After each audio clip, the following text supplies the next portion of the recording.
University of তেহরানে অনুষ্ঠিত হল ইরানি president Ebrahim Raisi ও তার সঙ্গীদের দ্বিতীয় দিনের শেষকৃত্য অনুষ্ঠান।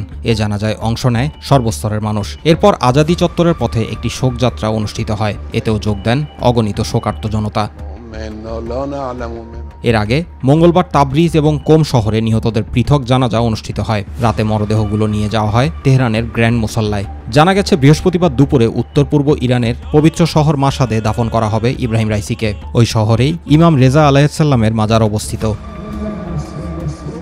অপরদিকে রাইসির বিমান বিধ্বস্ত নিয়ে চাঞ্চল্যকর তথ্য জানালো রাইসির সাথে সফরে থাকা একজন ইরানি কর্মকর্তা। এ বিষয়ে বিস্তারিত তথ্য প্রকাশ করেছে ইরানের রাষ্ট্রীয় গণমাধ্যম। আজারবাইজান প্রজাতন্ত্রের সাথে ইরানের সীমান্তে বাঁধ উদ্বোধনের অনুষ্ঠানে ইরানের প্রেসিডেন্ট রাইসির সফরসঙ্গী ছিলেন চিফ অব স্টাফ গোলাম হোসেন ইসমাইলি। ফেরত আসার সময় ইসমাইলি 3টি হেলিকপ্টারের অন্য একটিতে থাকায় বেঁচে যান তিনি। এই কর্মকর্তা জানান, ইরানের ভারজাকান অঞ্চলে যেখানে দুর্ঘটনা ঘটে সেখানকার আবহাওয়া পরিস্থিতি শুরুতে ভালো ছিল।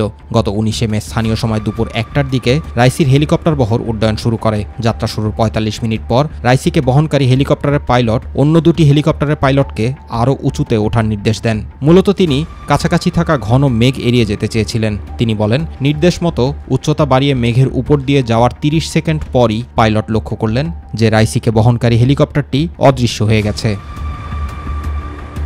ইসমাইলি বলেন, এমন অবস্থায় আমাদের পাইলট প্রেসিডেন্টের হেলিকপ্টারের সন্ধানে ফিরে যাওয়ার সিদ্ধান্ত নেয়। তিনি আরও জানান, এরপর কয়েকবার রেডিও ডিভাইসের মাধ্যমে রাইসির হেলিকপ্টারের সঙ্গে যোগাযোগের চেষ্টা করা হয়, কিন্তু তা সম্ভব হয়নি। এদিকে মেঘের কারণে উচ্চতা কমাতে না পারায় বাকি হেলিকপ্টারগুলো একটি কাছের তামা খনিতে অবতরণ করে। সে সময় ইরানের পররাষ্ট্রমন্ত্রী আমির আবদুল্লাহিয়ান এবং প্রেসিডেন্টের সুরক্ষা ইউনিটের প্রধানকে বারবার ফোন দেওয়া হলেও সাড়া পাওয়া যায়নি।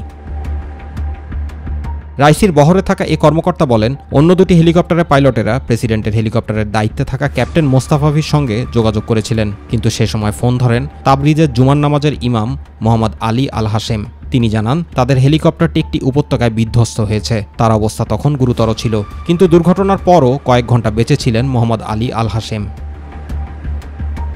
ইসমাইলি নিজেও আল হাশেমের সাথে দ্বিতীয়বার যোগাযোগ করেছিলেন এবং পরিস্থিতি সম্পর্কে একই উত্তর পেয়েছিলেন। তিনি বলেন, যখন আমরা দুর্ঘটনার অবস্থান খুঁজে পাই তখন মরদেহের অবস্থা দেখে বুঝি যে প্রেসিডেন্ট রাইসি এবং অন্যান্য সঙ্গীরা তাৎক্ষণিকভাবে মারা গিয়েছিলেন। শুধুমাত্র আল হাশেম কয়েক ঘন্টা পরে শহীদ হয়েছেন। জুবার রহমান, মাই টিভি নিউজ।